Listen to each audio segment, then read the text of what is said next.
کہ اس رات میں جو ہے وہ عبادت کرنا جو ہے وہ ضروری ہے، اللہ کی بارگاہ میں جو ہے وہ نوافل پڑھنا ضروری ہے، کہاں لکھا ہے؟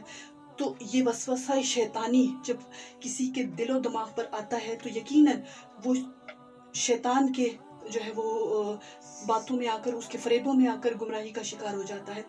یاد رکھیں کہ اس رات میں اللہ تعالیٰ کی عبادت کرنا اور اس کی بندگی میں رہنا ایسا ہی ہے کہ جیسے آپ نے کوئی قیمتی خزانہ پا لیا، جیسے کوئی قیمتی انمول قیمتی جو ہے وہ آپ کو خزانہ مل گیا ہے۔ کیوں؟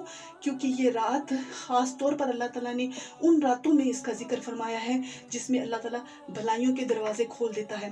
دیکھیے، بات سنیں کہ جب اس رات پہ لوگ جو ہیں وہ ون ویلنگ کر رہے ہوتے ہیں، پٹاخے پھوڑ رہے ہوتے ہیں اور عجیب الٹے پلٹے کام کر رہے ہیں، تو کیا وہ جائز ہے؟ کیا وہ کر سکتے ہیں؟ اس کے لیے کوئی حوالہ وغیرہ جو ہے وہ نہیں پوچھا جاتا کہ یہ کہاں لکھا ہوا ہے کہ پٹاخے پھوڑنا جو ہے اس رات میں جو ہے وہ ضروری ہے اور ون ویلنگ کرنا بہت ضروری ہے؟ تب تو کسی کو کوئی اعتراض نہیں ہوتا، تب تو کسی کو کوئی مسئلہ نہیں ہوتا۔ لیکن ایسا کیوں ہے کہ یہی جو ہے وہ جو سوچ آتی ہے کہ کہاں لکھا ہے کہ اس رات میں اللہ کی عبادت کرنا ضروری ہے؟ قرآن پاک میں تو اللہ تعالیٰ نے فرمایا ہے کہ اللہ کے لیے سجدہ کرو اور مرتے دم تک اللہ کی عبادت میں رہو، یعنی آپ نے زندگی گزارنی، دنیا میں بھی آپ اللہ کی عبادت کے لیے آئے ہیں، آپ نے زندگی بھی اللہ کے لیے گزارنی ہے، آخری سانس تک اللہ کی عبادت میں رہنا ہے اور زندگی کا ہر لمحہ اللہ کی عبادت میں گزارنا ہے۔ یعنی اللہ کی یاد سے ایک لمحے کے لیے بھی آپ کو غافل ہونے کا اللہ آپ کو حکم نہیں دے رہا، بلکہ زندگی کے آخری سانس تک، مرتے دم تک آپ کو اپنی عبادت کا حکم دے رہا ہے۔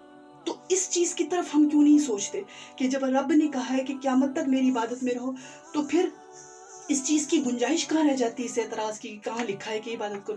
آپ سب کچھ کر سکتے ہیں، وہ کام جو غیر ضروری ہیں، جو فضولیات والے ہیں، ان میں آپ پڑھ سکتے ہیں، لیکن اس رات میں عبادت کرنے کے بارے میں آپ کو شیطان جو وسوسے دلاتا ہے، آپ اس شیطان کے فریب، اس کے وسوسوں میں آ کر اپنے آپ کو گمراہیوں میں مبتلا کر کر اللہ کی اس برکتوں والی رات سے اپنے آپ کو محروم کر کے اللہ کی بھلائیوں سے کیوں منہ موڑ لیتے ہیں؟ کیوں اپنے آپ کو جو ہے وہ ایسی گمراہیوں میں ڈال دیتے ہیں جس سے آپ اللہ تعالیٰ کی ناراضگی، اس کے غضب میں آ جاتے ہیں؟ خدارا ایسے وسوسوں سے، ایسی باتوں سے بچے جس سے آپ اللہ تعالیٰ کی بارگاہ میں سجدہ ریز ہونے کے لیے اس میں جو ہے وہ ہیلے بہانے تلاش کرتے ہیں، جس میں آپ جو ہے وہ یہ سوچتے ہیں کہ کہاں لکھا ہے، حوالے دو، حوالے بیان کرو۔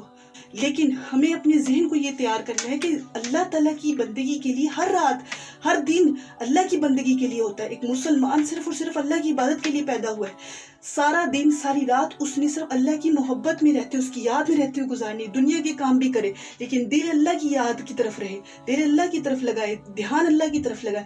اسی چیز کا ہمیں حکم ہے۔ ایک مسلمان کو اس کا رب یہی حکم دیتا ہے کہ اللہ کی بندگی کرنی ضروری ہے، اللہ کو ترجیح بنانا ضروری ہے، باقی ساری چیزیں وہ بعد میں ہیں، سب سے پہلے اللہ اور اللہ کا رسول صلی اللہ علیہ وآلہ وسلم ہے۔